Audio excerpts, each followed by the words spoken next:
Everyone, स्वागत है आपका हमारे चैनल आंसर वर्ल्ड पर। आज की जो हमारी वीडियो होने वाली है, ये जो यूपी स्पेशल की सीरीज़ हमने चला रखी है, वहाँ पर आज सेकंड लेक्चर होगा ये वाला।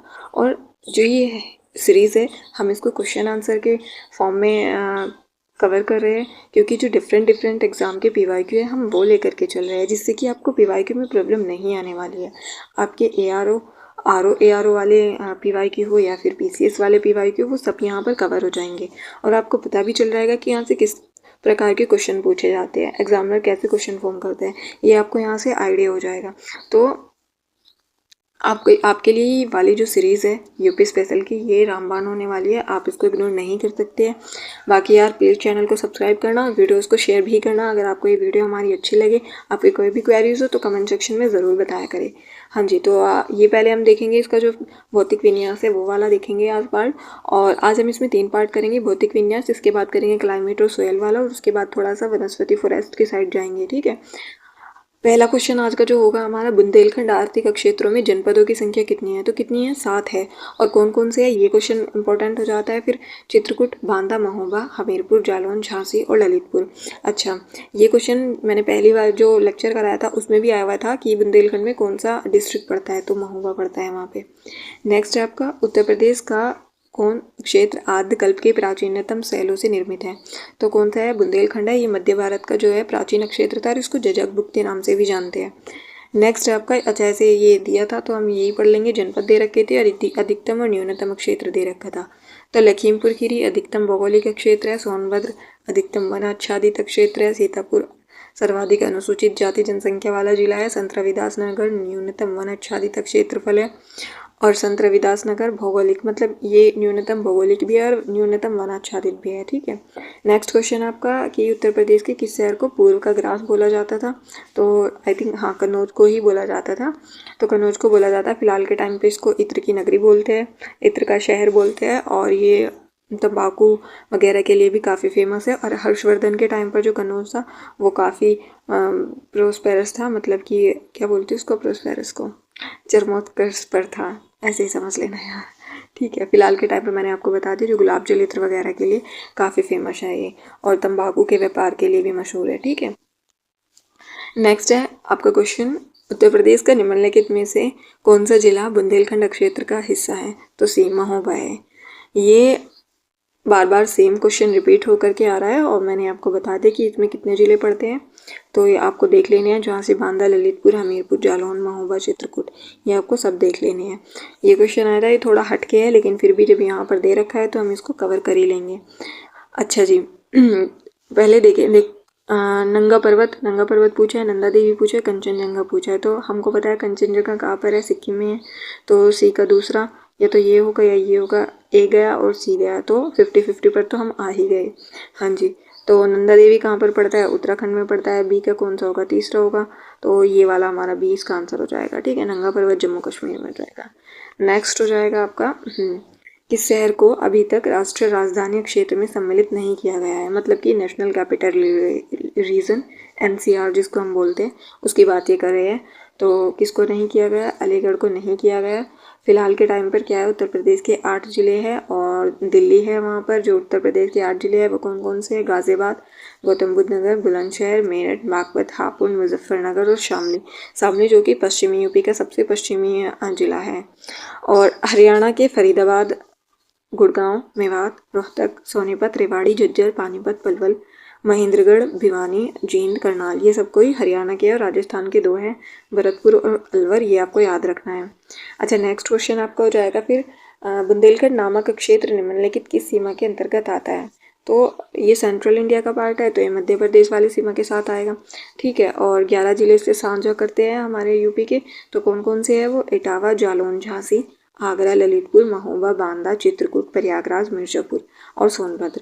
ठीक है, और इसमें जो है उत्तर प्रदेश के जो दक्षिण है, मतलब साउथ वाला पार्ट है, नीचे वाला जो हिस्सा है, वहाँ पर कितने 7 जनपद है, 2 संभाग है, और उसमें से उत्तर प्रदेश के और मध्य प्रदेश में कितने हैं? 13 जनपद है, 3 संभाग है, जो कि बुंदेलखंड वाला है।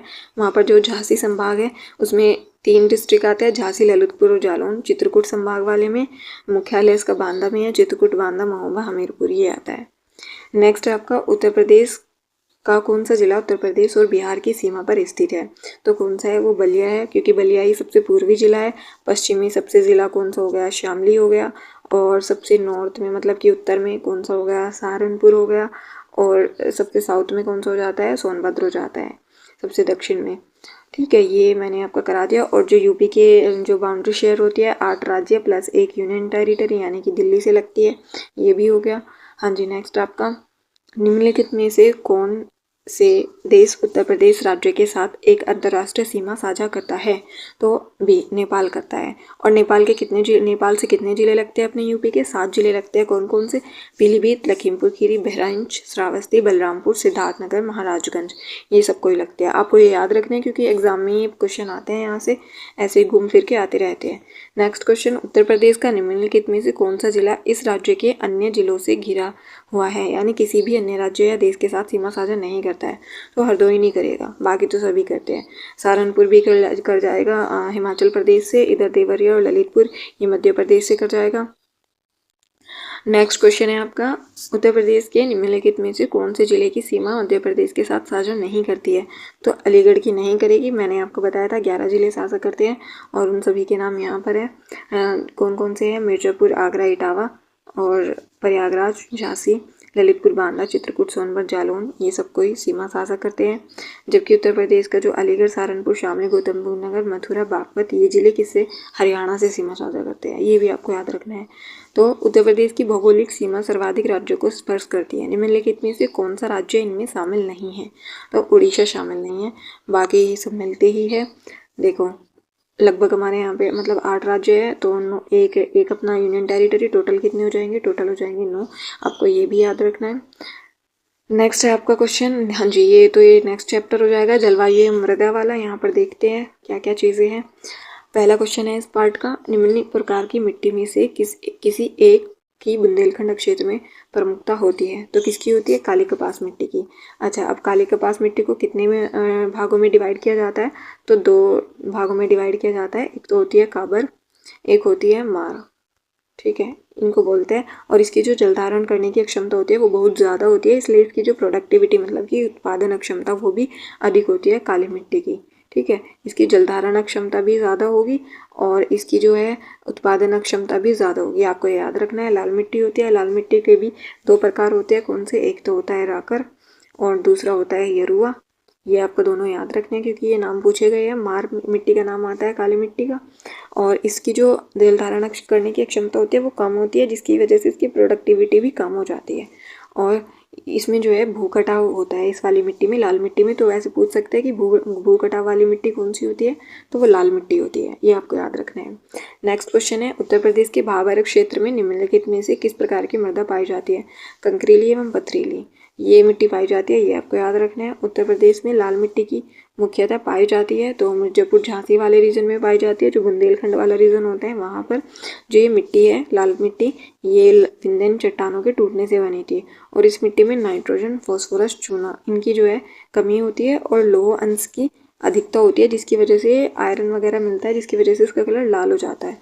नेक्स्ट क्वेश्चन, लवण प्रभावित मृदाएं मुख्यतः उत्तर प्रदेश के किन मंडलों में पाई जाती है? तो किन मंडलों में पाई जाएगी? तो जिधर देखो जहाँ पर ज़्यादा गर्मी होगी, बारिश कम आएगी, धूप ज़्यादा होगी, तो वहाँ पर जो है लवण वाली मिट्टी पाएगी। तो अब वेस्ट यूपी की साइड मान लीजिए आप, जो राजस्थान से ज़िले लगेंगे जिनके, तो वहाँ से वो मिल जाएंगी। तो इसका आंसर क्या हो जाएगा फिर? आगरा और अलीगढ़, ये दोनों ही राजस्थान से मिलते हैं और यहीं पर हमारी लवण वाली मिट्टी हो जाएगी। ठीक है, मतलब कि क्या है कि जो नमी है वो तो उड़ जाएगी, भाप बन के बचेगा क्या? नीचे नमक नमक बचेगा। ठीक है, ये इस तरह से लवणीय मिट्टी बनती है। बाकी कुछ और भी रीज़न है जहाँ पर दिखा रखा है कि 10% लगभग मिट्टी जो है ऊसर हो चुकी है। कौन कौन से वो? अलीगढ़, मैनपुरी, कानपुर, उन्नाव, इटावा, एटा, रायबरेली, सुल्तानपुर और प्रतापगढ़ और जौनपुर, इलाहाबाद, ये वाले, ये आपको याद रखना है। सॉरी। नेक्स्ट आपका क्वेश्चन जाएगा, निम्नलिखित स्थानों में वर्षा ऋतु में कहाँ सर्वाधिक वर्षा होती है? तो कहाँ पर होती है? गोरखपुर में होती है। और कितनी होती है? 184.7 सेंटीमीटर होती है, आपको ये याद रखना है। और नेक्स्ट क्वेश्चन है, उत्तर प्रदेश में सस्य जलवायु क्षेत्रों की संख्या कितनी है? तो 9 है यहाँ पर। और इनको किनके आधार पर बांटा जाता है कि वहाँ की सॉइल कैसी है, वहाँ का क्लाइमेट कैसा है, वहाँ की लैंड कैसी है, इसके अकॉर्डिंग वहाँ पर ये सस्य जलवायु के में जो है बांटते हैं। तो जो 9 कृषि जलवायु प्रदेश है वो कौन कौन से है देख लेते हैं। बाबरी एवं तराई क्षेत्र, पश्चिमी मैदान, मध्य पश्चिम मैदान, दक्षिण पश्चिमी समशुष्क मैदान, मध्य मैदान, बुंदेलखंड क्षेत्र, उत्तर पूर्वी मैदान, पूर्वी मैदान और विंध्य क्षेत्र। नेक्स्ट आपका क्वेश्चन हो जाएगा, मृदा जिसे मुख्य रूप से पोटास की कमी है उत्तर प्रदेश के जिले में पाई जाती है? तो जौनपुर में पाई जाती है। अच्छा जी, मृदा पृथ्वी की ऊपरी सतह पर पाई जाने वाली असंगठित पदार्थों की ऊपरी परत होती है। ये डेफिनेशन आपको याद रख लेनी है, जो चट्टानों के विखंडन एवं वनस्पतियों के अवसादों के मिश्रण से बनती है। और जो जौनपुर है, आजमगढ़, मऊ, यहाँ पर जो मिट्टी मिलती है हमको, यहाँ पर इनमें जो है पोटास की कमी मिलती है। ठीक है, ये आपको याद रखना है। नेक्स्ट आपका वनस्पतियों वाला जो चैप्टर है, प्राकृतिक वनस्पतियाँ, वन्य एवं वन्य जीव। अच्छा जी, इस चैप्टर का जो पहला क्वेश्चन हो जाएगा तो वो है आपका, उत्तर प्रदेश के निम्नलिखित में से कौन सा वन्य जीव अभ्यारण्य 1975 में स्थापित किया गया था? तो कतर्निया घाट किया गया था। बाकी के जो किशनपुर है वो 1972 में किया गया था। चंबल वाला 1979 में, 1979 में किया गया था। और जो कि है ये रायपुर नहीं है हमारे यहाँ पे, रानीपुर है और वो 1977 में किया गया था। नेक्स्ट आपका चंद्रप्रभा वन्य जीव अभ्यारण्य उत्तर प्रदेश का एक प्रमुख वन्य जीव अभ्यारण्य है, निम्नलिखित में से कहाँ पर अवस्थित है? तो चंद्रप्रभा से याद रख लेना है, चंदौली डिस्ट्रिक्ट, जनपद चंदौली। और कितना है ये, कितना बड़ा है ये? 78 वर्ग किलोमीटर है, जो कि 1957 में बना था। यूपी के लिए सभी जितने भी यहाँ पर अभ्यारण्य है, जितने पक्षी विहार है, इन सब की आपको डेट याद रखनी पड़ेगी। ठीक है। नेक्स्ट क्वेश्चन, विजय सागर पक्षी विहार निम्नलिखित में से उत्तर प्रदेश के किस स्थान पर स्थित है? तो कहाँ पर है ये? महोबा में है। ठीक है। नेक्स्ट आपका, उत्तर प्रदेश में अमनगढ़ टाइगर रिजर्व निम्नलिखित में किस टाइगर रिजर्व का हिस्सा है? तो किसका है ये? कॉर्बेट का हिस्सा है ये अमनगढ़। और जो ये जिम कॉर्बेट है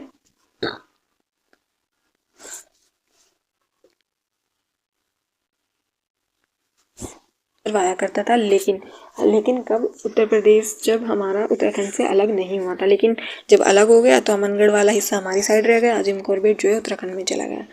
होप कि आपको समझ आया होगा। नेक्स्ट आपका है, उत्तर प्रदेश में मयूर संरक्षण केंद्र निम्नलिखित में से किस स्थान में स्थित है? तो कहाँ पर है ये है मथुरा में मयूर संरक्षण क्षेत्र। ये क्योंकि वहाँ पर वृंदावन वगैरह भी है तो आपको पता ही होगा, तो मोर से रिलेटेड, कृष्णा से रिलेटेड सारी चीज़ें वहीं पर मिलेगी। नेक्स्ट आपका क्वेश्चन हो जाएगा, निम्नलिखित में से कौन सा युग्म सही सुमेलित नहीं है? तो नहीं है पूछा है, तो ये पूछा है किशनपुर वन्य जीव अभ्यारण्य, जनपद बलरामपुर। ये बलरामपुर में नहीं है। किशनपुर जो है ये कहाँ पर है आपका? लखीमपुर खीरी में है। और कब बना था? 1972 में बना था। ठीक है। और बाकी सब ठीक है। महावीर स्वामी अभ्यारण्य जनपद ललितपुर में है, लाग बहूसी कन्नौज में है। और कैमूर कहाँ पर है? मिर्जापुर और सोनभद्र जनपद में है। यहीं पर कैमूर की पहाड़ियाँ भी है। नेक्स्ट आपका क्वेश्चन हो जाएगा, दुधवा राष्ट्रीय उद्यान उत्तर प्रदेश के निम्नलिखित में से किस जनपद में अवस्थित है? तो किस जनपद में है? लखीमपुर खीरी में है। और कितना बड़ा है ये? पहले तो इसमें 2 नदियाँ मिलती हैं, मोहना और सुहेला, उन दोनों के बीच में है ये। 775 वर्ग किलोमीटर का है ये। और 1861 में इसको आरक्षित कर दिया गया था। ठीक है। नेक्स्ट क्वेश्चन आपका हो जाएगा यहाँ से, निम्नलिखित में से कौन वन्यजीव अभ्यारण्य उत्तर प्रदेश में स्थित नहीं है? तो कालेसर नहीं है। ठीक है। बाकी सब हमारे यहीं पर है। जो कालेसर है वो कहाँ पर है? वो हरियाणा में पड़ता है, यमुनानगर में, 2003 में बना था। नेक्स्ट क्वेश्चन है आपका, उत्तर प्रदेश में पहला गिद्ध संरक्षण केंद्र कहाँ स्थापित किया गया था? तो महाराजगंज में स्थापित किया गया था, 2019 में स्थापित किया गया था। ठीक है। इस केंद्र का विकास हरियाणा के पिंजौर में स्थित देश के पहले जटायु संरक्षण की तर्ज पर हुआ है। ये भी आपको याद रखना है। नेक्स्ट क्वेश्चन आपका हो जाएगा, निम्नलिखित पक्षी अभ्यारण्यों में से कौन उत्तर प्रदेश में स्थित नहीं है? तो कौन नहीं है इसमें? हाँ जी, चित्रांगुंडी नहीं है और उधवा पक्षी अभ्यारण्य नहीं है, क्योंकि चित्रांगुंडी कहाँ पर है? तमिलनाडु में। और उधवा कहाँ पर है? झारखंड में है। बाकी हमारे यहीं पर है। जो पटना है वो एटा में मिल जाएगा। पटना से ये मत समझ लेना कि ये बिहार में है, नहीं, ये बिहार में नहीं है, ये एटा में है। ठीक है, ये याद रखना है आपको। बाकी जो अपना जयप्रकाश नारायण है वो सूरताल बलिया में पड़ जाता है। नेक्स्ट क्वेश्चन है आपका, वर्तमान में उत्तर प्रदेश में वन क्षेत्र का मात्र है। अच्छा, ये क्वेश्चन मैं आपको आइडिया लेने के लिए बता रही हूँ, क्योंकि ISFR रिपोर्ट नहीं आ चुकी है तो आपको वो डाटा याद रखना है और यूपी PCS में ही आया है, तो इसलिए आपको ये इस तरह के क्वेश्चन करने ही करने हैं। इससे क्या पता चलता है कि जो रिपोर्ट हो जाती है यूपी के परस्पेक्टिव में, वो रिपोर्ट इंपॉर्टेंट हो जाती है और आपको वो याद करनी होती है। रिपोर्ट इंपॉर्टेंट हो जाती है, आपको याद करनी है वो सारी चीज़ें, डाटा याद करना है आपको। नेक्स्ट क्वेश्चन है, उत्तर प्रदेश में जो वन महोत्सव सप्ताह कब मनाया जाता है? 1 से 7 जुलाई को मनाया जाता है। नेक्स्ट क्वेश्चन है, ये पूछा है मैचिंग के लिए कौन कौन कहाँ कहाँ पर है। ठीक है, तो इसका देख लेते हैं हम यहीं पे सारे के सारे। ये तो इस तरह दे रहे, कोई बात नहीं, हम ऐसे ही देख लेंगे। जो ओखला है वो कहाँ पर पड़ता है? गाजियाबाद वाले रीजन में पड़ जाता है। तो बी का कौन सा है तीसरा? तो या तो ये होगा सी या ये होगा। 50-50 पर तो हम आ ही चुके हैं, ये नहीं हो सकता। समस्तपुर कहाँ पर पड़ता है? पार्वती अर्ग आपका गोंडा में पड़ जाता है। डी का हो जाएगा आपका पहला, ये आपका दोनों ठीक है। बाकी नवाबगंज आपका रायबरेली में नहीं, नवाबगंज आपका उन्नाव में है, पर्वती अर्ग आपका गोंडा में है। ठीक है, नेक्स्ट क्वेश्चन है आपका नवाबगंज पक्षी विहार। देखो सेम क्वेश्चन है, रिपीटेड क्वेश्चन है। ठीक है, तो ये कहाँ पर पड़ेगा आपका? ये उन्नाव में पड़ता है। नेक्स्ट क्वेश्चन है आपका राज्य दे रखे हैं और राष्ट्रोद्यान दे रखे हैं, कौन कौन से कहाँ से रिलेटेड है? तो उत्तर प्रदेश में कौन सा मिल जाएगा आपका? यहाँ पर आपका मिलेगा राजाजी राष्ट्रोद्यान, क्योंकि ये 1998 में क्वेश्चन आया था और 2000 से तो ये पहले ही है। और अपना जो मतलब ये है कहने का कि जब उत्तराखंड जो है बाद में सेपरेट हुआ था, पहले ही क्वेश्चन आ चुका था, तो उस टाइम पर राजाजी राष्ट्रोद्यान हमारे यहीं पड़ता था। तो मानस कहाँ पर पड़ता है? असम में पड़ता है। सिमलीपाल उड़ीसा, बांदीपुर कर्नाटक, राजाजी उत्तराखंड। 2000 में उत्तराखंड बनने के बाद राजाजी राष्ट्रोद्यान उत्तर प्रदेश से अलग हो गया था। निम्नलिखित में से कौन सा युग्म सही सुमेलित नहीं है? तो ये पूछा है, तो इसका आंसर क्या हो जाएगा? गंगा डॉल्फिन सेंचुरी संत कबीर नगर नहीं, वो कहाँ पर है? भागलपुर में है। बाकी ठीक है। भारतीय पशु अनुसंधान संस्थान बरेली में है। पक्षी सेंचुरी भरतपुर में है और राष्ट्रीय डेयरी अनुसंधान करनाल में है। नेक्स्ट है, एक बब्बर सफारी स्थापित की गई है, तो वो कहाँ पर की जा रही है? तो वो आपकी वो इटावा जिले में स्थापित की गई है। नेक्स्ट क्वेश्चन आपका, निम्नलिखित जनपदों में से कौन सर्वाधिक वनाच्छादित है? तो 20 सोनभद्र है, 2021 की रिपोर्ट के अनुसार है। अब आपको ISFR जो कि इस बार वाली आई है, रिसेंट वाली, करंट वाली, वो देखनी है। हमने अपने चैनल पर करा दी है, तो आपको वो जाकर वहाँ से देखनी है। मोस्ट इंपॉर्टेंट है, 30 स्टार लगा लेना। सूरताल पक्षी विहार कहाँ पर स्थित है? तो ये कहाँ पर है? बलिया ज़िले में है। और विजय सागर नारायण यहीं पर तो है ना वो। उत्तर प्रदेश में लोयन सफारी कहाँ पर बन रही है? तो इटावा में बन रही है। ये भी रिपीटेड क्वेश्चन है। नेक्स्ट है आपका, निम्नलिखित में से कौन सा पक्षी अभ्यारण्य उत्तर प्रदेश में स्थित है? तो समस्तपुर पक्षी अभ्यारण्य जो कि उत्तर प्रदेश में है, वेदांतंगल तमिलनाडु में, घाटपुर कर्नाटक, जायकवाड़ी महाराष्ट्र में। नेक्स्ट है, दुधवा राष्ट्रीय उद्यान हमारे राज्य के निम्न में से किस जिले में स्थित है? तो लखीमपुर खीरी में स्थित है। 1977 में लखीमपुर खीरी जिले के 614 वर्ग क्षेत्र को राष्ट्रीय उद्यान में आरक्षित घोषित किया गया था। फिर 1987 में हम इसको राष्ट्रीय उद्यान का टाइगर रिजर्व और दुधवा टाइगर रिजर्व बना देते हैं। ठीक, नेक्स्ट क्वेश्चन है आपका, चंद्रप्रभा वन्यजीव अभ्यारण्य उत्तर प्रदेश के किस जिले में स्थित है? तो चंदौली जिले में स्थित है। चंद्रप्रभा तो वाला तो इजी ही है, चंदौली में 1957 में बना था एशियाई शेरों को संरक्षण देने के लिए।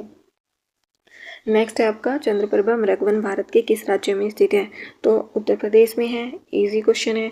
नेक्स्ट है, निम्न वन्यजीव अभ्यारण्य में से कौन सा उत्तर प्रदेश में स्थित है? तो चंद्रप्रभा वन्यजीव अभ्यारण्य उत्तर प्रदेश। वन निगम कब स्थापित हुआ था? ये क्वेश्चन इंपॉर्टेंट हो जाता है। 25 नवंबर 1974 को स्थापित हुआ था। नेक्स्ट क्वेश्चन है आपका, निम्नलिखित में से बाघों के संरक्षण से संबंधित कौन सा स्थल उत्तर प्रदेश में स्थित है? तो वो है अमनगढ़। मैंने आपको इसका बताया था, ये जिम कॉर्बेट में आता था पहले, लेकिन जब UK और UP अलग हुआ तो क्या हुआ, अमनगढ़ हमारे पास चला गया, जिम कॉर्बेट उत्तराखंड के पास चला गया। ठीक है, और ये आपका जो है चित्रकूट और राज्य का ये कितना राज्य का तो अपनी 4th था, लेकिन भारत का ये 53 बाघ अभ्यारण्य था। आपको ये भी याद रखना है। और कब भारत में बाघ संरक्षण परियोजना 1 अप्रैल 1973 को देश की तत्कालीन प्रधानमंत्री इंदिरा गांधी के द्वारा स्टार्ट की गई थी। और कहाँ पर इसका शुभारंभ किया था? जिम कॉर्बेट राष्ट्रीय उद्यान में इसका शुभारंभ किया गया था। होप कि आपको ये वीडियो अच्छी लगी होगी। ये जितने भी मैंने PYQ कराए हैं, इसमें डिफरेंट एग्जाम के RO ARO के PCS के सबके यहाँ पर कवर हो ही चुके हैं। तो आपको ये वीडियो अच्छी लगी होगी, और अगर वीडियो अच्छी लगी हो तो प्लीज़ चैनल को सब्सक्राइब करना हमारे, और वीडियोस को शेयर भी करना। बाकी आप पढ़ते रहिए, ख्याल रखिए अपना, टेक केयर, बाय बाय।